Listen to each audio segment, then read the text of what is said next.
नमस्कार दोस्तों, मैं मुकेश पंडित आप सबका स्वागत करता हूं आपके अपने चैनल मुकेश मैथ्स एकेडमी पर। दोस्तों, आप सभी कैसे हैं? उम्मीद करता हूं बहुत ही मन लगा के पढ़ रहे होंगे, क्योंकि एग्जामिनेशंस की आपकी मैच 2 दिन रह चुकी है और 2 दिन में जितना हो सके आपके शरीर में जितनी ताकत है पूरी ताकत के साथ आप एग्जामिनेशंस की तैयारी करें और एग्जामिनेशंस में जाकर फोड़ के आए, क्योंकि इस बार सिलेक्शन लेके रहना है और अब की बार 90 पार करना है, क्योंकि मेरिट लिस्ट लेके कोई झमेला ना हो।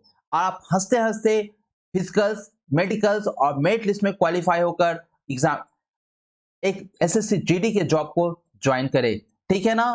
तो चलिए मेरे साथ तैयार हो जाइए एसएससी जीडी के मॉक टेस्ट नंबर 5 करने के लिए, क्योंकि आप सफलता यदि पाना चाहते हैं तो मॉक टेस्ट लगाना आपके लिए बेहद जरूरी हो जाता है, क्योंकि जब तक आप मॉक टेस्ट नहीं लगाओगे आपको अपनी पहचान नहीं होगी, आपको पता नहीं चलेगा कि आप कितने पानी में हो, ठीक है ना? तो मॉक टेस्ट लगाना बहुत ही जरूरी है, क्योंकि मॉक टेस्ट से हमें पता चलती है कि हम कितने पानी में हैं, ठीक है? तो मेरे साथ कंटिन्यू बने रहिए और यदि चैनल पर नए हैं तो आप प्लीज चैनल को सब्सक्राइब करें, लाइक करें और शेयर करें, ताकि आपको मेरे द्वारा बनाए गए वीडियो को तुरंत नोटिफिकेशन आपको मिले और तुरंत उसका आप लाभ उठा सके। तो चलिए दोस्तों, आज स्टार्ट करते हैं एसएससी जीडी का मॉक टेस्ट नंबर 5। ये मॉक टेस्ट कंटिन्यू रहेगी, क्योंकि छठ पूजा के कारण बीच में रुकावट आ गई थी, लेकिन अब नहीं होगा, ठीक है ना? तो चलिए स्टार्ट करते हैं आज का मॉक टेस्ट नंबर 5। देखिए क्या दिया हुआ है। 7,776 वर्ग सेंटीमीटर क्षेत्रफल के एक त्रिभुज की भुजाओं का अनुपात 3, 4, 5 है। तो त्रिभुज का परिमाप क्या है ना? अब देखिए यहाँ पर त्रिभुज की भुजाओं का अनुपात दिया है, तो क्या ये त्रिभुज की भुजाएं जो है वो 3, 4, 5 जो है, क्या ये ट्रिपलेट नहीं बना रही है? क्या बना रही है ना ये ट्रिपलेट? यानी सर जी ये 3 हो जाएगा, ये 4 हो जाएगा, तो ये 5 हो जाएगा। ट्रिपलेट बना रही है कि नहीं? जी हाँ। अब मैं इसको क्या कर दूं, यहाँ पर x कर दूं 3x, यहाँ पर कर दूं 5x, 4x और यहाँ 5x। तो क्या हो गया? ये राइट एंगल ट्राइंगल है। यानी सर जी ये हो गया मेरा बेस और ये मेरा हो गया हाइट। तो त्रिभुज का क्षेत्रफल यहाँ पर दिया हुआ है, तो मैं त्रिभुज का क्षेत्रफल बराबर लिख सकता हूँ 7, 7, 7, 6 इक्वल टू, मैं यहाँ पर लिख सकता हूँ हाफ बेस इंटू हाइट। तो बेस क्या है मेरा यहाँ पर 4x और हाइट क्या है यहाँ पर मेरे पास 3x। मैंने 2 से इसे कर दिया, तो क्या हो गया 2। अब यहाँ देख रहा हूँ यहाँ पर 6x स्क्वायर हो गया, यानी सर जी यहाँ पर 7, 7, 7, 6 अपॉन यहाँ पर मैं 6 करूं तो यहाँ पर क्या हो जाएगा? यहाँ पर एक्स स्क्वायर हो जाएगा। अब x square equal to 7, 7, 6 upon 6। अब यहाँ से डिवाइड करो, आप यहाँ से आप डिवाइड करोगे तो 1, फिर ये गया 1 और 7, 6 2 जा, है ना? फिर क्या हो जाएगा 6 9 जा और फिर क्या 6 6 जा हो जाएगा, ठीक है ना? तो मैं यहाँ पर देख रहा हूँ कि एक्स स्क्वायर इक्वल टू हो गई आपकी 1296, ठीक है? 1296 हो गई, ठीक? तो 1296, तो x इक्वल टू क्या हो जाएगा आपका? यहाँ पर x इक्वल टू हो जाएगा आपका 1296, यानी यहाँ पर हो जाएगा 36, है ना? 36, हाँ 36 का स्क्वायर रूट है, तो x इक्वल टू क्या हो गया 36। तो आपसे क्या पूछा है? त्रिभुज की परिमाप। तो सबको जोड़ दो। 5 त्रिभुज की परिमाप के लिए मैं सबको यहाँ पर जोड़ना पड़ेगा। तो यहाँ देख रहा हूं मैं 3x plus 4x plus 5x, यानी 4 3 7 7 5 12, यानी 12x, यानी 12 इंटू 36, 12 इंटू 36 कितना हो गया? 12 इंटू 36, 12 इंटू 36 हो जाएगा 432। कितना हो जाएगा? 432। तो कितनी आसानी से निकल गई ना, यानी त्रिभुज का जो परिमाप हो जाएगा वो 432 हो जाएगा। मेरे प्यारे दोस्तों, आपको ये देखना बहुत बेहद जरूरी है कि ये जो रेशियो दिया हुआ है, ये साइड ऑफ द ट्राइंगल जो दिया हुआ है, ये क्या ट्रिपलेट में नहीं आ रही है? ये देख दीजिए, ये आप चीजों को समझ लेंगे ना तो आपको मैथ्स बहुत ही जल्दी बन जाएगी। नहीं तो आप हेरोन्स फॉर्मूला यहाँ पर लगाओगे तो आपको प्रॉब्लम में फंस सकते हो। ये मैथ देखा जाए तो बहुत ही आसान है, और जिसे ट्रिपलेट नहीं समझ में आती उनके लिए बहुत ही दिक्कत का सामना करना पड़ सकता है, ठीक है? चलते हैं नेक्स्ट क्वेश्चन पर। यदि एक समबाहु त्रिभुज की भुजा 12 सेंटीमीटर है, तो बाह्य त्रिभुज तथा अंत त्रिभुज की बीच अंतर क्या है? सबसे पहले इसके लिए तो आपको ये जानना होगा कि समबाहु त्रिभुज की बाह्य त्रिज्या क्या होती है। तो मैंने पिछले वीडियो में भी आपको बताया था, पहला क्वेश्चन ही था समबाहु यानी इक्विलेटरल ट्राइंगल, समबाहु त्रिभुज की बाह्य त्रिज्या कितनी होती है? मोस्ट इंपॉर्टेंट है, क्योंकि एसएससी में आपको दो सेक्शन से सबसे ज्यादा क्वेश्चन आती है, एक है अर्थमेटिक और दूसरी है मेंसुरेशंस। तो समबाहु त्रिभुज की बाह्य त्रिज्या, समबाहु त्रिभुज की बाह्य त्रिज्या क्या होती है? तो समबाहु त्रिभुज की बाह्य त्रिज्या मतलब एक्सटर्नल रेडियस क्या होता है? इसका मैंने मान लिया कि एक इक्विलेटरल ट्राइंगल है और इसकी साइड ए है, इसका जो रेडियस हो जाएगा a अपॉन हो जाएगा √3। ठीक है ना, क्या हो जाएगा? a upon √3। समझ में आई क्या? a upon √3। अब यहाँ पर समबाहु त्रिभुज की भुजा 12, यानी a बराबर क्या दे रखा है मेरे को? a बराबर दे के रखा है 12। तो मैं a बराबर 12 पुट कर दूं क्या? यानी 12 अपॉन √3। अब इसको रेशनलाइज कर देता हूं, √3 अपॉन √3। ठीक है ना, कोई दिक्कत तो नहीं है, क्योंकि नीचे में हम लोग रूट को नहीं छोड़ सकते। अब मैं देख रहा हूं यहाँ पर कि 12√3 और नीचे क्या हो गया 3 से मैंने काट दिया तो क्या हो गया 4, यानी ओवरऑल मेरे यहाँ पर पास कितना आ गया? 4√3 आ गया। ठीक है ना, कितना आ गया? 4√3। अब मुझे चाहिए समबाहु त्रिभुज की अंत त्रिज्या, अंत त्रिज्या, अंत त्रिज्या। ठीक है, तो अंत त्रिज्या क्या होती है? a upon 2√3, a upon 2√3। अब इसे कीजिए 12 अपॉन 2√3, 2 से कट गया आपको 6, यहाँ पर क्या बचा? 6 अपॉन √3। फिर यहाँ पर आपको रेशनलाइज करना होगा, √3 अपॉन √3, यहाँ पर हो गया आपका 6√3 अपॉन 3। अब यह 3 से आप काट दो, यहाँ पर 3 से आपने काट दिया 2 टाइम्स, यानी आपका बचा यहाँ पर 2√3। और इन दोनों का अंतर पूछा था। क्या पूछा था हमसे? बाह्य तथा अंत त्रिज्या के बीच का अंतर। तो क्या हो जाएगा? दोनों का अंतर यहाँ पर क्या देख रहा हूं मैं? दोनों का अंतर यदि मैं निकालूं तो दोनों का अंतर 4√3 माइनस 2√3 है ना, इक्वल टू क्या आ रहा है मेरा? इक्वल टू आ रहा है 2√3। ठीक है ना, तो आंसर जो हो जाती है आपकी 2√3, ऑप्शन नंबर सी। समझ में आया? मुझे पूरी उम्मीद है कि आपको ये चीजें समझ में आई होगी, क्योंकि ये चीज आपको याद करना बेहद जरूरी है कि अंत त्रिभुज की त्रिज्या क्या होती है? साइड अपॉन √3, सॉरी बाह्य त्रिभुज की होती है साइड अपॉन √3 और अंत त्रिज्या क्या होती है? Side upon 2√3। ठीक है, चलते हैं नेक्स्ट क्वेश्चन की ओर। यदि किसी समबाहु त्रिभुज की परिमाप की संख्यात्मक मान उसके क्षेत्रफल का √3 गुना है, ठीक है ना, तो त्रिभुज की हर भुजा की लंबाई क्या होगी? यदि किसी समबाहु त्रिभुज के परिमाप का संख्यात्मक मान, मान लीजिए कि समबाहु त्रिभुज है, ये समबाहु त्रिभुज है, ठीक है ना, समबाहु त्रिभुज के संख्यात्मक मान, यानी किसी समबाहु त्रिभुज के परिमाप का संख्यात्मक मान क्षेत्रफल का √3 गुना है, यानी ये ए है, ये ए है, ये ए है, ठीक है ना। तो किसी समबाहु त्रिभुज के परिमाप का संख्यात्मक मान उसके क्षेत्रफल का, यानी परिमाप जो है, परिमाप कितना हो जाएगा?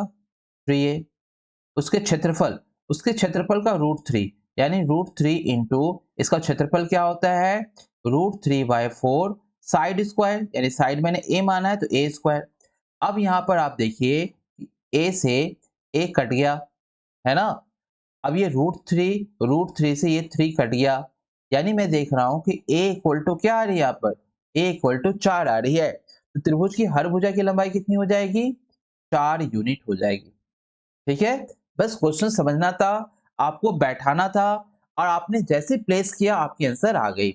चलिए नेक्स्ट क्वेश्चन पर। एक 6 मीटर लंबाई, 8 मीटर चौड़ाई और 20 मीटर ऊंचाई वाले कमरे में रखी जाने वाली सबसे लंबी छड़ की लंबाई क्या होगी? जैसे ही आपसे पूछ दे कि 3 डायमेंशनल आपको दिया हुआ है और उसमें आपको सबसे कमरे में रखी जाने वाली सबसे लंबी छड़ की लंबाई क्या होगी, यानी ये आपका कमरा है और इस कमरे में आपको, ये जो कमरे में आप सबसे लंबाई क्या रख सकते हैं? ये डायगोनली, यानी विकर्ण जैसे रख सकते हैं, यानी आपको विकर्ण निकालना है। तो सबसे लंबी छड़ की लंबाई, सबसे लंबी छड़ की जो लंबाई हो जाएगी वो क्या हो जाएगी? वो डायगोनल हो जाएगा। और डायगोनल का स्क्वायर क्या होता है? L square plus B square plus H square root over, है ना। 6 की स्क्वायर यहाँ क्या हो जाएगी 36, 8 की स्क्वायर क्या हो जाएगी यहाँ पर 64 और 20 की स्क्वायर क्या हो जाएगी यहाँ पर 400। ठीक है, इस तरह से यहाँ पर मैं देख रहा हूं कि कितनी हो जाएगी, तीनों को ऐड करके यहाँ पर हो जाएगी √500। ठीक है ना, यहाँ पर आपको हो जाएगा, कितना हो जाएगा आपको यहाँ पर 10√5, क्या हो जाएगा यहाँ पर 10√5। तो आपका आंसर हो जाएगा 10√5। तो सबसे लंबी छड़ की लंबाई कितनी हो जाएगी 10√5 मीटर हो जाएगी। ठीक है, 10√5 मीटर हो जाएगी। चलते हैं अगले क्वेश्चन पर। देखिए कितनी बेहतरीन क्वेश्चन है और ये थ्योरी बेस्ड क्वेश्चन है। ये इस साल के एनटीपीसी एग्जामिनेशंस में आपने देखा कि मैक्सिमम थ्योरी बेस्ड क्वेश्चंस आए थी। तो हो सकता है कि एसएससी जीडी में भी कुछ थ्योरी बेस्ड क्वेश्चंस आ जाए। निम्नलिखित कथनों में से कौन सा कथन सही नहीं है? प्रत्येक प्राकृतिक संख्या, क्या बोला है, सही नहीं है, यानी बाकी जो होगा वो सही होगा। ये चीज पर आपको नजर रखनी है, क्योंकि पूछा जाता है सही नहीं है, लेकिन आप लोग सही वाले ढूंढते हो। प्रत्येक प्राकृतिक संख्या एक वास्तविक संख्या है, प्रत्येक प्राकृतिक संख्या एक वास्तविक संख्या है, ये सही है। प्रत्येक वास्तविक संख्या एक परिमेय संख्या है, प्रत्येक वास्तविक संख्या एक परिमेय संख्या है, गलत तो यही नजर आ रही है। प्रत्येक पूर्णांक एक परिमेय संख्या, ये भी बात सही है। प्रत्येक प्राकृतिक संख्या एक पूर्णांक है, ये भी सही है। तो आंसर क्या हो जाएगा, इसका जो आंसर हो जाएगा ये, यानी इसका आंसर जो हो जाएगा, आंसर नंबर क्या हो जाएगा, इसका आंसर हो जाएगा बी नंबर, क्योंकि क्या पूछा है हमसे कि सही नहीं है। ठीक है ना, चलते हैं नेक्स्ट क्वेश्चन पर। दो संख्याओं का योग 520, यदि उनमें से बड़ी संख्या का 4% कम कर दिया जाए और छोटी को 12% बढ़ा दिया जाए तो प्राप्त संख्या एक समान होगी। तदनुसार उसमें छोटी संख्या कौन सी है? बहुत ही सिंपल सा है। बड़ी संख्या को आपने मान लिया 1, मान ली बड़ी संख्या है, 4% कम हो गई, यानी ये हो गया 96। ठीक है ना, और छोटी संख्या है आपके पास नंबर 2, और इसको आपने 12% बढ़ा दिया तो हो गया 112। अब मैं यहाँ पर बड़ी संख्या और छोटी संख्याओं का रेशियो निकाल लेता हूँ। तो बड़ी संख्या और छोटी संख्या का जो रेशियो निकल के आएगा 112/96। अब इसे मैं डिवाइड करूंगा तो ये हो जाएगा 7 से कट जाएगी और ये हो जाएगा मेरा 6 से कट जाएगी। यानी मेरे पास जो रेशियो हो गया बड़ी संख्या अपॉन छोटी संख्या का, वो हो गया 7/6। और दोनों का जो योगफल है वो 520 है। तो दोनों को मैंने योग कर दिया, तो योग करके मेरे पास आया 13। मैं देख रहा हूं कि 13 बराबर है 520, 13 बराबर है 520। तो एक बराबर क्या होगा, एक बराबर होगा 40। ठीक है ना, आपसे पूछा उनमें से छोटी संख्या क्या है, तो छोटी संख्या 6 है। तो 6 यूनिट बराबर कितना हो जाएगा, 6 चौक 24, यानी 240, यानी 240 हो जाएगी छोटी संख्या। ठीक है ना, 240 क्या हो जाएगी, छोटी संख्या हो जाएगी। समझ में आया? इस तरह से आप भी मैथ्स को फोड़ सकते हो, बस मेरे साथ लगा रहना होगा। मेरे साथ आप कंटिन्यू लगे रहेंगे। जो लोग हमारे बहुत सारे वीडियो अभी तक पिछले वीडियो को नहीं देखे हैं, तो प्लीज मैं उनसे रिक्वेस्ट करता हूं कि आप हमारे डिस्क्रिप्शन बॉक्स में जाए, वहां पर तैयारी जीत की प्लेलिस्ट लगी हुई है, प्लेलिस्ट की लिंक दी हुई है, वहां पर आप क्लिक करें और सारे चैप्टर वाइज सारे वीडियो को आप वहां पर देख सकते हो। चैप्टर वाइज सारे वीडियो को देख सकते हो। आप बस को आपको टाइप करना है मुकेश मैथ्स एकेडमी तैयारी जीत की प्लेलिस्ट आ जाएगी, या बस आप मुकेश मैथ्स एकेडमी को भी आप चैनल को क्लिक करोगे तो प्लेलिस्ट की सारी लिंक आ जाएगी वहां पर। आप वहां पर जाके chapter by chapter, her chapter को, हर चैप्टर से बेहतरीन क्वेश्चंस को आप वहां पर देख सकते हो और अपने बेसिक्स, अपने थ्योरी को स्ट्रॉन्ग कर सकते हो। ठीक है ना, चलते हैं नेक्स्ट क्वेश्चंस की ओर। दो संख्याओं का योगफल 384 है, उनका महत्तम समापवर्तक 48 है, यानी एचसीएफ क्या है, एचसीएफ। यानी मान लो एचसीएफ यदि 48 है तो पहली संख्या क्या हो गया, पहली संख्या हो गया मेरा 48x, और दूसरी संख्या क्या हो गया, दूसरी संख्या हो गया मेरा 48y। ठीक है ना, तो इन दोनों संख्याओं का योगफल यानी 48x plus 48y equal to कितना हो जाएगा मेरे पास 384। मैं देख रहा हूं यहां पर कि x plus Y equal to क्या हो जाएगा 384 अपॉन कितना हो जाएगा 48। अब जब 48 से ये जब डिवाइड हो जाएगा तो क्या निकल के आ जाएगा 8, यानी यहाँ पर आ गई आपकी 8। यानी आप देख रहे हो कि x plus Y equal to आ गया 8। अब सर जी आपके पास यहाँ पर कोई चारा नहीं है, दोनों संख्याओं का अंतर आप किसको लोगे? यहाँ पर आप संभावित संख्या निकाल सकते हो, दो संख्याओं का संभव मान, दो संख्याओं का दो संख्याओं का दो संख्या का संभव मान क्या हो सकता है? संभव मान क्या होगा? तो मैं देख सकता हूं एक भी हो सकता है, सात भी हो सकता है ना? पहली संख्या एक होगी तो दूसरी संख्या सात होगी, होगी कि नहीं? या मैं यहाँ पर और यहाँ जो भी नंबर लेंगे ना प्राइम नंबर लेंगे, यदि मैं पहली संख्या 3 लेता हूँ दूसरी संख्या 5 ले सकता हूँ। तो इस तरह से मैं देख रहा हूँ कि मेरी पहली जो संख्या है, पहली संख्या क्या हो जाएगी सर जी 48 इंटू 1। यदि मैं इसको पकड़ता हूँ 48 इंटू 1 तो ये 48 हो जाएगा, ठीक है। दूसरी संख्या क्या करता हूँ मैं, दूसरी संख्या लेना होगा मुझे 48 इंटू 7। 48 इंटू 7 यदि करता हूँ तो मेरे पास 336 हो जाएगा, 336 हो जाएगा। अब बोला दोनों का अंतर, तो ये एक हुआ। दूसरा मुझे मैं यदि 3 और 5 को यदि लेता हूँ तो पहली संख्या क्या हो जाएगा मेरे पास, पहली संख्या हो जाएगा 48 इंटू 3, है ना। 48 इंटू 3 होगा तो हो जाएगा 144। फिर दूसरी संख्या में यदि लेता हूं, इसको मैं पकड़ता हूं 48 इंटू 5 तो क्या हो जाएगा 8 पंचे 40, 240 हो जाएगा, ठीक है। अब मुझे बताओ कि इन दोनों को यदि मैं अंतर करूं तो कोई ऑप्शन आ रहा है क्या, और इन दोनों को यदि माइनस करूं तो क्या ऑप्शन आ रहा है क्या? सर जिस फर्स्ट वाला को यदि मैं माइनस करता हूं, इन दोनों को यदि माइनस करता हूं, यानी पहले वाले संभावित संख्याओं को यदि माइनस करता हूं 336 को 48 से माइनस करते हैं, देख रहे हैं 288 आ रहा है। और इन दोनों को यदि माइनस करते हैं, इन दोनों को यदि मैं माइनस करूं तो मैं देख रहा हूं कि बहुत ही छोटी संख्या आ रही है, महज आ रही है 96। कितनी आ रही है 96। तो कौन सा होगा इसमें 96 है क्या? नहीं है, यानी मुझे ये दोनों संख्या ही लेना होगा। यानी एक 48 है और दूसरी संख्या कितनी है 336 है। तो इसके ऑप्शंस के अनुसार इसका जो राइट आंसर हो जाएगा वो 288 हो जाएगा, ठीक है ना। तो इसका मतलब ये नहीं कि ये दोनों संख्या नहीं हो सकती, लेकिन यहाँ पर उन संख्याओं का अंतर दिया गया है, यानी 48 और 336 संख्याओं का लेकर यहाँ पर मौसम पर 48 निकाला गया है। इसलिए मुझे ऑप्शंस के अनुसार ये दोनों संख्या के साथ जाना होगा, ठीक है ना। चलते हैं नेक्स्ट क्वेश्चन की ओर। देखिए कितनी बेहतरीन क्वेश्चन है आपके सामने। 3 की power 1, 3 inverse plus 3 square plus 3 की पावर -2, यानी यहाँ पर हो जाएगा आपका 3, है ना। फिर यहाँ पर हो जाएगा आपका 1/3, फिर यहाँ पर आपका हो जाएगा 9, फिर यहाँ पर हो जाएगा आपका 1/9, ठीक है। 9 3 कितना हो गया, 9 3 हो गया आपका 12, और यहाँ पर दोनों का आप निकाल लो 1/3 प्लस 1/9, ठीक है ना। तो 12 और 3 और 9 का एलसीएम कितना हो जाएगा 9, 3 3 9 और यहाँ पर हो जाएगा 1।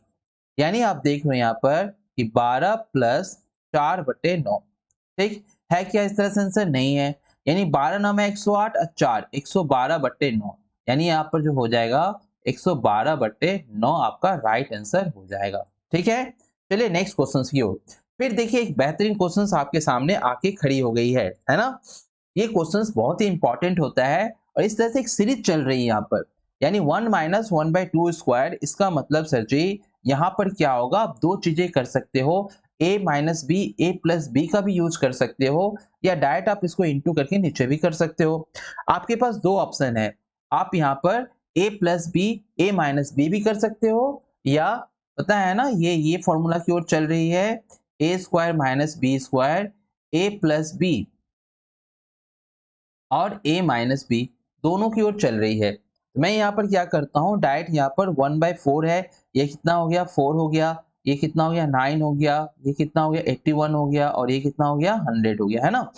इस तरह से यहाँ पर यदि चीजें चल रही है तो आप यदि सबको मल्टीप्लाई करोगे और सबको काटोगे तो बहुत समय लगेगा, क्योंकि देख रहे हो कि यहाँ पर बहुत ही बड़ी संख्या में है ना। तो यहाँ पर आपको करना ही पड़ेगा कि यहाँ पर आपने किया 4 माइनस 1, यहाँ पर क्या किया 4 माइनस 1, तो यहाँ पर हो जाएगा आपका 3/4, ठीक है ना। यहाँ पर हो जाएगा आपका 8/9, ठीक है। यहाँ पर हो जाएगा आपका 81 हो जा रहा है, यानी आप देखो यहाँ पर, है ना, यानी 8/9। अब क्या क्या हो जाएगा 15/16, फिर यहाँ पर हो जाएगा 4 के बाद 5, 24/25। एक चीज ध्यान दो को, यहाँ पर 2 की स्क्वायर, 3 की स्क्वायर, 4 की स्क्वायर, 5 की स्क्वायर और उसका एक कम, है ना। फिर यहाँ पर क्या हो रहा है, यहाँ पर 35/36, फिर यहाँ पर क्या हो जाएगी आपका 48/49, है ना। 6 के बाद 7, इस तरह से यहाँ पर कंटिन्यू आपका चलती जाएगी। यहाँ पर हो जाएगा आपका, यहाँ पर आपका हो जाएगा कितना 7 के बाद 8, 63/64, ठीक है ना। फिर यहाँ पर हो जाएगा आपका 80/81 और फिर यहाँ पर हो जाएगा आपका 99/100, ठीक है। इस तरह से आपकी चीजें यहाँ पर चलती जाएगी, ठीक है। इस तरह से आपकी कंटिन्यू यहाँ पर चलती जाएगी और सबको आप यदि काटोगे ना, सबको आप यदि क्रॉस करोगे तो यहाँ पर जो आंसर आ जाएगी वो हो जाएगी 11/20। कितनी हो जाएगी 11/20 हो जाएगी। आप करके भी देख सकते हो, आप करके भी देख सकते हो। यहाँ पर 8 से काटा 64, है ना। 15, 3 इंटू कर दो, ज्यादा अच्छा रहेगा यहाँ पर। 5 3 जा 5 5 जा, ठीक। 3 9 3 3 जा, फिर ये 3 से 3 काट दो, फिर 4 6 जा, ठीक है। फिर 6 6 जा, फिर 6 8 जा, 7 7 जा, 7 9 जा, इस तरह से कटती जाएगी। हाँ, इस तरह से चीजें आपकी यहाँ पर कटती जाएगी। यहाँ पर 9 जा, फिर यहाँ पर 0 से 0 काट दो, ठीक है। यहाँ पर काट दो, क्या बच गई 11। हाँ, ऊपर की सारी चीजें कट जाएगी, देखो आप, ये 4 से कट गई, 4 2 जा, ठीक। फिर 7 से कट गई ये 5 टाइम्स, फिर ये 5 से ये 5 कट गया। फिर आपको देखो यहाँ पर 2 बच रही है, 16, है ना, या 2 है, या 8 है, 8 से 2 से कट गई, फिर ये 2 से 2 कट गया। इस तरह से देख रहे हो कि नीचे में आपको क्या बचा 10, और क्या बचा, और क्या बचा है आपके सामने, कहीं पर 2 बचा होगा, ठीक है ना। कहीं पर 2 बचा होगा, दिख नहीं रहा है, कहीं पर 2 बचा हुआ, आप देख लेना, ठीक है ना। तो यहाँ पे 11 बच रहा है और यहाँ पर क्या हो, जैसे 8 दूनी 16 और ये 16 2 कट गया तो 11/20 यहाँ पर आंसर आएगा, ठीक है। कहीं पर बच रहा है क्या, कहीं पर आपको हुआ तो देख लेना, ठीक है। चलते हैं नेक्स्ट क्वेश्चन पर। देखिए, ये क्वेश्चन भी आपके बहुत ही इंपॉर्टेंट है। इसको क्या करना होता है, इसको आप इस तरह से कर दो 1/2 माइनस 1/3 प्लस 1/3 माइनस 1/3 माइनस 1/4, फिर प्लस 1/4 माइनस 1/5, है ना। इस तरह से चीजें आपकी चलती जाएगी। इस तरह की चीजें चलती चलती यहाँ पर आएगी 1/9 माइनस 1/3। आप यहाँ देखो कि ये पीछे वाली कट रही है ना, सेकेंड नंबर कट रही है आपके साथ, ये सेकेंड नंबर कट रही है। इस तरह से मतलब सेकेंड नंबर कटते कटते आपका ये सारा कट जाएगा, आपका बचेगा पहला वाला नंबर माइनस बचेगा आपका ये वाला नंबर, ठीक है ना। अब यहाँ पर आप 2 और 10 का एलसीएम 10 हो गया, 2 से काटे 5 और यहाँ 1, यानी हो गया 4/10, ठीक है ना। यानी होगा आंसर आपका 2/5, ठीक है। आंसर हो जाएगा 2/5। नेक्स्ट, निम्नलिखित में से कौन एक पूर्ण वर्ग नहीं, कौन सा पूर्ण वर्ग नहीं है। 1024 ये किसका है, ये 32 का है ना। 1521 किसका है, 1521 भी तो है। 15 21 सर जी 39 इंटू 39 का है, यहाँ पर 39 का स्क्वायर, ठीक ना। 144 किसका है, 38 इंटू 38 किसका है ये, 38 का स्क्वायर। लेकिन सर जी ये किसी का नहीं है, क्योंकि मैं यहाँ देख रहा हूँ इसको फैक्टराइजेशन करूँ, इसको मैं फैक्टराइजेशन करूँ तो 876 2 से किया तो यहाँ पर हो गया आपका 4, यहाँ पर हो गया 2 3 और 2 8 जा, फिर यहाँ से 2 से किया 2 1 9।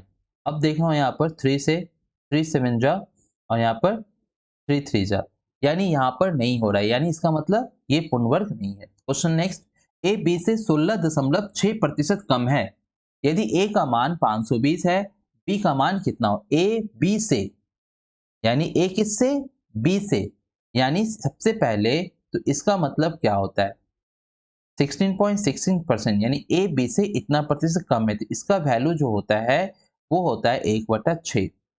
अब बोल रहा है ए बी से 16.66% कम है, किससे, ए बी से कम है, यानी बी का जो रेशियो है वो 6 होगा और ए का जो रेशियो होगा वो क्या होगा 5 होगा, है ना। कितना कम है, एक कम है, तो बी का 6 होगा और ए का क्या होगा 5 होगा। अब बोला ए का मान 500, यानी ए बराबर क्या है 500, तो एक बराबर कितना हो जाएगा 100, तो बी का मान कितना हो जाएगा 600, ठीक है। बी का मान कितना हो जाएगा 600। नेक्स्ट क्वेश्चन, यदि एक व्यापारी दो वस्तुओं को 14,784 रुपए प्रति वस्तु के दाम पर बेचता है, यदि उसे एक वस्तु पर 12% का लाभ और दूसरी वस्तु पर 12% की हानि होती है तो हानि का मान बताए, ठीक है। बहुत ही अच्छा सवाल है, इस सवाल को आप डायरेक्ट भी कर सकते हो या तो रेशियो मेथड से भी कर सकते हो, ठीक है ना। एक पर क्या हो गया 12% का लाभ हो गया, तो इस तरह से यदि मैं करता हूं 12% का यदि लाभ हो गया, 12% का यदि लाभ हो गया इस पर, तो 12% का लाभ मतलब इसका रेशियो क्या, 3/25, ठीक है ना। यानी 25 में उसने खरीदा था, 25 इसका सीपी हो जाएगा और बेचा था इससे 28 पर, एसपी कितना हो जाएगा 28, ठीक है। यानी दोनों वस्तुओं को, एक व्यापारी दो वस्तुओं को 14,784 प्रति वस्तु के दाम से बेचता है, यानी दोनों वस्तुओं का जो है ना, एक व्यापारी दो वस्तुओं को 14,784 प्रति वस्तु के दाम पर बेचता है, दोनों का जो विक्रय मूल्य वो सेम है, प्रति वस्तु के दाम से बेचता है। तो एक पर क्या हो गया हानि हो गया, दूसरे पर लाभ हो गया। फिर दूसरा देख रहा हूं कि यहाँ क्या कर रहा है 12% का क्या कर रहा है, यहाँ पर लॉस हो गया, यानी इसका जो रेशियो है वो क्या हो जाएगा, ये भी 3/25।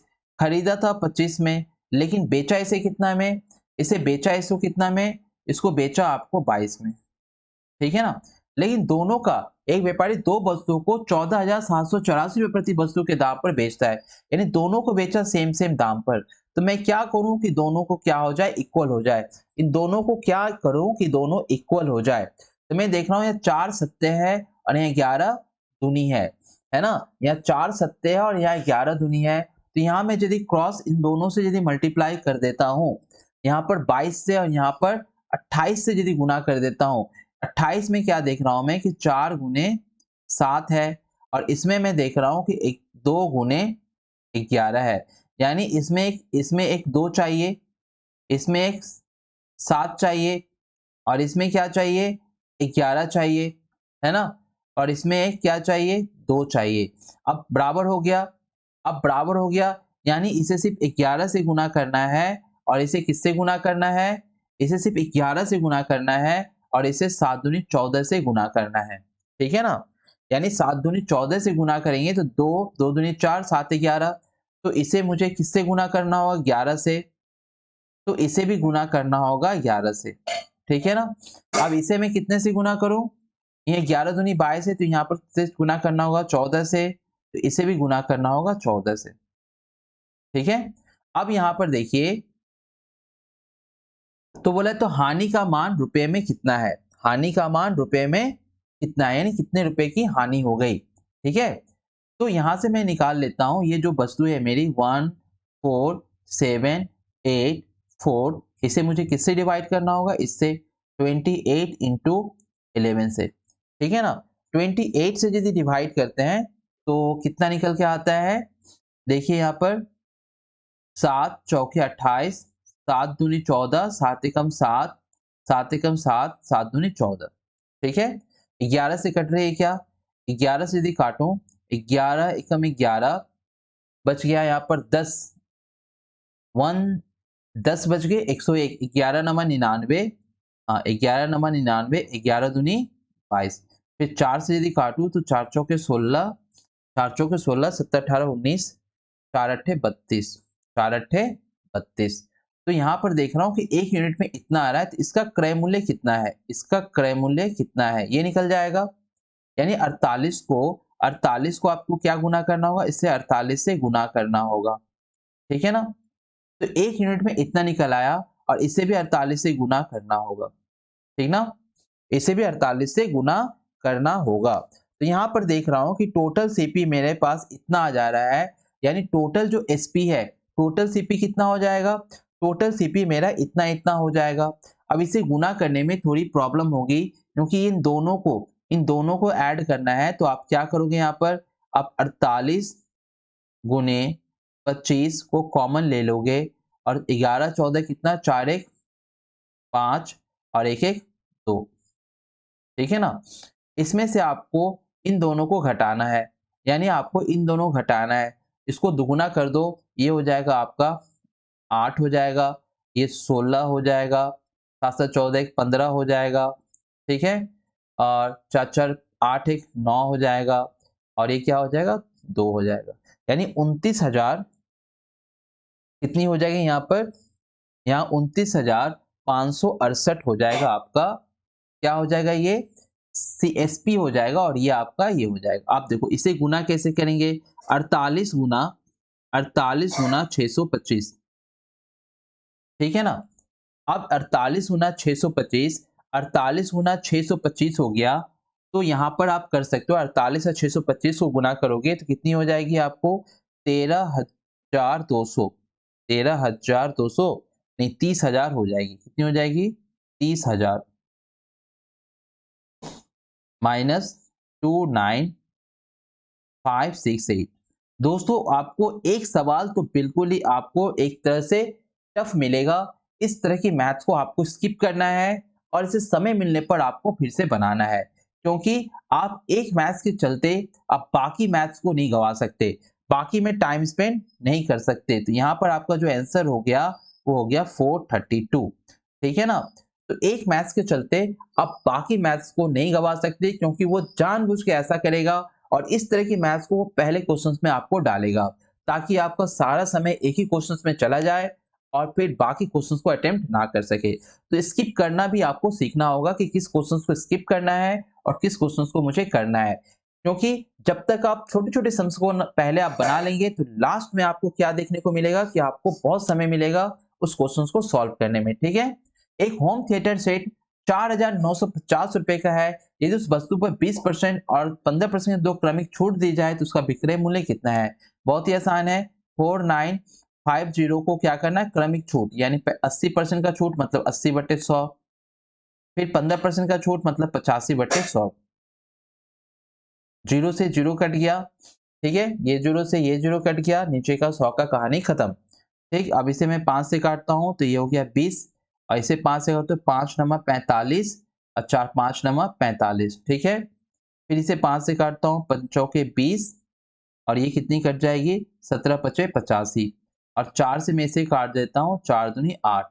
यानी यहाँ पर मैं देख रहा हूं कि 99 गुने 2 गुने 17 इस तरह से आ रहा है। यूनिट डिजिट देखें, दोनों में 3 है, दोनों में 6 है, यानी 7 दूनी 14 और 4 नमा 36, यानी ये दोनों होगा नहीं।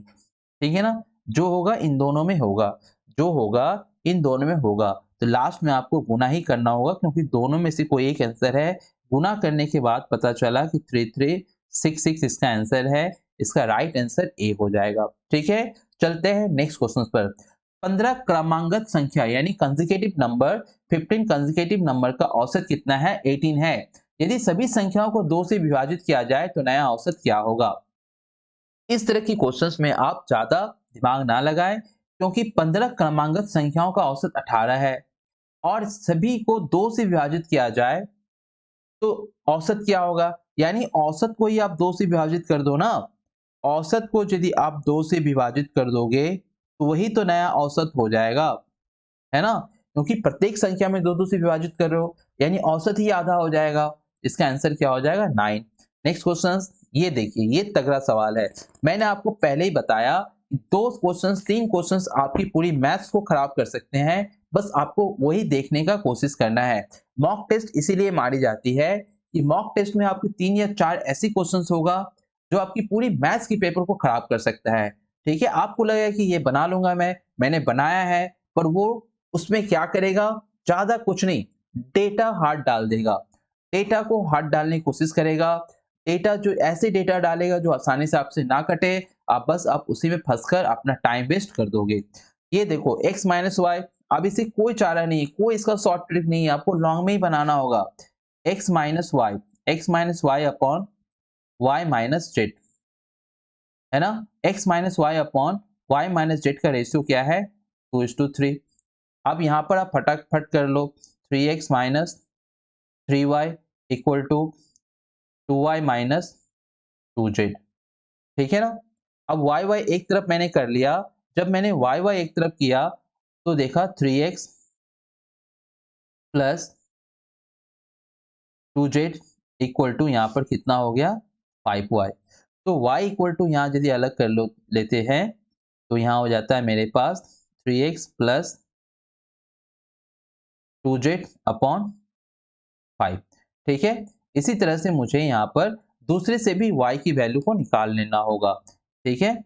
y minus Z upon Z minus के इक्वल टू क्या हो जाएगा यहाँ पर? 3 अपॉन 5। यहाँ पर हो गया आपका 5y minus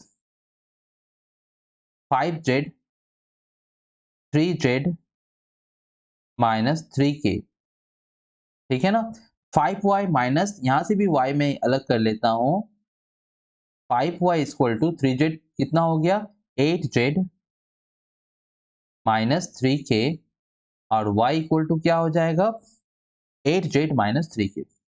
8z minus 3k upon 5। ठीक है? अब इन दोनों को इक्वल करने पर, इन दोनों को यदि मैं इक्वल करता हूँ, इन दोनों को इक्वल करना होगा ये और ये। यहाँ पर हम लोग देख रहे हैं 3x प्लस 2z अपॉन कितना हो गया? 5। 5 कट गया और इसे मैं ले लेता हूँ यहाँ पर 8z माइनस 3k। ठीक ना? 3x plus 2z 8z minus 3k। अब यहाँ से देखिए 3x को यहाँ यदि मैं ले लूँ, 3x equal to 8z minus 2z minus 3k। ठीक है ना? यहाँ पर 3x इक्वल टू हो गया आपका 6z माइनस 3k। आप यहाँ से कॉमन ले लो। यहाँ पर मैं यदि कॉमन लेता हूँ तो देख रहा हूँ यहाँ पर 3x plus 3k equal to 6z। यहाँ पर क्या हो गया? x plus k equal to कितना हो गया? 3z। अब निकाल लो यहाँ पर z upon x plus k equal to क्या हो गया आपके सामने? 1 अपॉन 3, है ना? 1 अपॉन 3, यानी इसका आंसर हो गया 1:3। ठीक है? ये बेहतरीन क्वेश्चंस बहुत ही लाजवाब क्वेश्चंस है, लेकिन बस आपको जो वहाँ एग्जामिनेशंस का जो प्रेशर रहता है ना, वहाँ से इजी सवाल भी आपसे गलत होने की वो कोशिश करता है। ठीक है ना? तो बस आपकी उसकी चुंगल से बचना है और पहले जितना हो सके आसान से आसान सवालों को करना है। उसके बाद आप उसे मार्क एंड रिव्यू में लगा के रखें, फिर समय मिलेगा उसे कर ले और मिलना ही मिलना समय है। एक क्वेश्चन के पीछे ज्यादा टाइम स्पेंड नहीं करना है। एक बर्तन में 60 लीटर दूध है, उनमें से 12 लीटर दूध निकालकर पानी भर दिया जाता है, फिर उस मिश्रण से 12 लीटर दूध निकालकर पानी भर दिया जाता है। परिणामी मिश्रण में दूध और पानी का अनुपात क्या है? यानी सर जो रिप्लेसमेंट की कहानी है, दूध निकालकर पानी, दूध निकालकर पानी। ठीक है ना? एक बर्तन में 60 लीटर दूध है। कितनी लीटर दूध है? 60 लीटर दूध है। 12 लीटर दूध निकालकर पानी भर दिया जाता है, यानी 12 लीटर पानी निकालकर क्या कहते हैं? पानी भर दिया जाता है। यानी ये काम 2 बार किया जाता है, यानी कंपाउंड इंटरेस्ट की कहानी है। तो मैं इस तरह से भी इसको लगा सकता हूँ। ये काम कितनी भी की गई, 2 बार की गई, यानी 60 गुने यहाँ पर यदि 60 से 12 तो 48 बटा कितना हो जाएगा 60, यानी हो जाएगा 12 चौक 48, 12 पंचे 60, फिर हो जाएगा 12 चौक 48, 12 पंचे 60।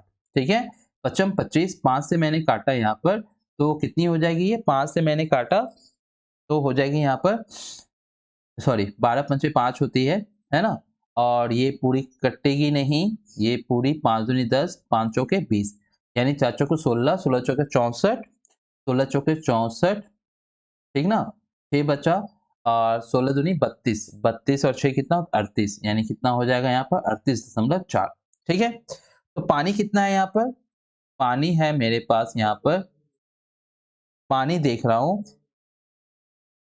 60 minus 38 upon 38 into 4 equal to हो जाएगा यहाँ पर 21.6, ठीक ना, 21.6। ठीक, तो अभिष्ट अनुपात कितना हो जाएगा, रेशियो कितनी हो जाएगी, यहाँ पर जो रेशियो हो जाएगी आपका दूध का हो जाएगा 38 और पानी का कितना हो जाएगा 216। ठीक, यानी यहाँ पर हो जाएगा 16 रेशियो 9। ठीक है, क्या हो जाएगा 16 रेशियो 9। ठीक, नेक्स्ट क्वेश्चन, एक मूलधन उस पर 1 वर्ष का ब्याज के बाद मिश्रधन का क्या हो जाता है 10:12।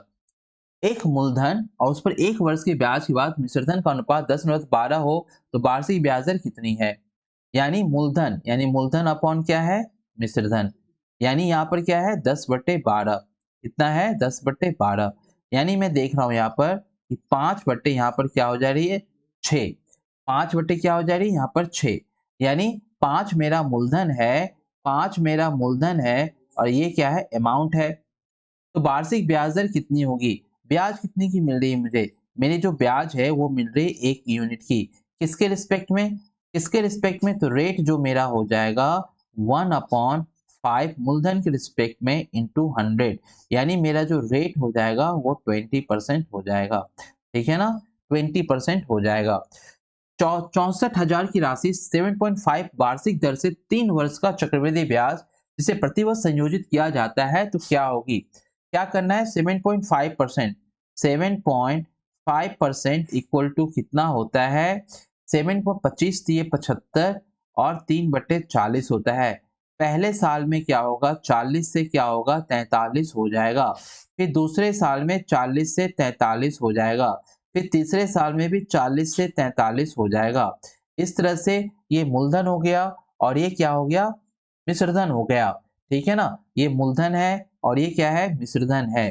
ठीक है, तो क्या होगा संयोजित ब्याज क्या होगा, तो यहाँ मैं देख रहा हूँ कि 40 गुने 40 गुने 40 और यहाँ क्या हो जाएगा 43 इंटू 43 इंटू 43। आप देखिए यहाँ पर ये प्रिंसिपल इक्वल टू ये पूरा क्या हो रहा है कट जा रहा है, यानी प्रिंसिपल इक्वल टू आपका ये पूरा डिवाइड हो जा रहा है क्योंकि 3 जीरो से आपकी ये 3 जीरो कट गई और 4 चौके 16, 16 चौके 64 ये भी कट गई, यानी यहाँ पर ये पूरा आपका कट गया, यानी 1 यूनिट इक्वल टू क्या आया 1, तो आपको इतनी यूनिट निकालनी होगी, यानी 43 43 43, 343 को आप जैसे इंटू करते हो तो आपके पास जो आता है आंसर 343, ये जो निकल के आता है आपका 79507 507 है ना। तो आपके पास जो इंटरेस्ट है यानी आपके पास जो सीआई है वो क्या निकल के आई, आपके पास जो सीआई है वो निकल के आए 79507 और यहाँ पर क्या हो जाएगा 64 जीरो, तो क्या हो जाएगा यहाँ पर 15,507 15,507 निकल कर आएगी, 15,507 ऑप्शन नंबर सी। ठीक है, ये प्रिंसिपल का रेशियो है, इस रेशियो के बराबर मैंने काटा तो 1 आ गया, यानी ये जो है ये अमाउंट होगा और ये दोनों का जो अंतर होगा वो क्या होता है वो सीआई होता है, दोनों का अंतर क्या होता है सीआई होता है। ठीक है, चलते हैं नेक्स्ट क्वेश्चन की ओर। अमन तथा रमन मिलकर एक कार्य को 30 दिन में करता है। ठीक है, अमन को मैंने ए मान लेता हूं, अमन प्लस रमन कितने दिन में करते हैं 30 दिन में करते हैं। रमन तथा मनन, रमन तथा मनन कितने दिन में करते हैं? 36 दिन में करते हैं। ठीक है। मनन तथा अमन, मनन तथा अमन कितने दिन में करते हैं? 45 डेज में करते हैं। ठीक है। तीनों का जो एलसीएम हो जाएगा वो कितना हो जाएगा? तीनों का एलसीएम कितना हो जाएगा सर जी? 36, 30, 36, 45 का हो जाएगा आपका 90, 90, 90, 180। हाँ, 180 ठीक है। अब इसका कितना हो जाएगा? इसका एफिशिएंसी जो हो जाएगा वो हो जाएगा 6। इसकी जो एफिशिएंसी हो जाएगी, इसकी एफिशिएंसी कितनी हो जाएगी? इसकी एफिशिएंसी हो जाएगी 36 है, तो 36 की एफिशिएंसी हो जाएगी 36 और 5, और इसकी एफिशिएंसी कितनी हो जाएगी? 4। ठीक है। ठीक है ना? टोटल एफिशिएंसी यहाँ पर कितनी हो जाएगी? 15। ठीक है ना? कितनी हो जाएगी यहाँ पर टोटल एफिशिएंसी कितनी हो जाएगी? 15। यानी जो 6, 5, 11, 11, 4, 15, यानी जो 15 होगी वो 2 इंटू 15 होगी। 2 इंटू 15 होगी। ये जो 2 है, क्यों 2 आया? क्योंकि यहाँ पर देखो, यहाँ पर दो ठो अमन है, 2 ठो रमन है, 2 ठो मनन है, यानी 2 इंटू जो आएगी वो अमन प्लस रमन प्लस मनन, है ना? और इसकी एफिशिएंसी कितनी है?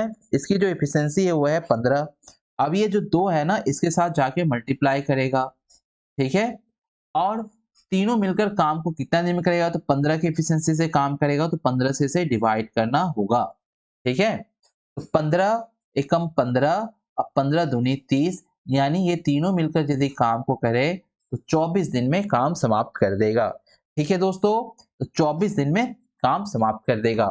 तो कैसे लगा आपको मॉक टेस्ट? मुझे जरूर बताएं, क्योंकि इस तरह की बेहतरीन मॉक टेस्ट के लिए आपको मेरे साथ बना रहना होगा।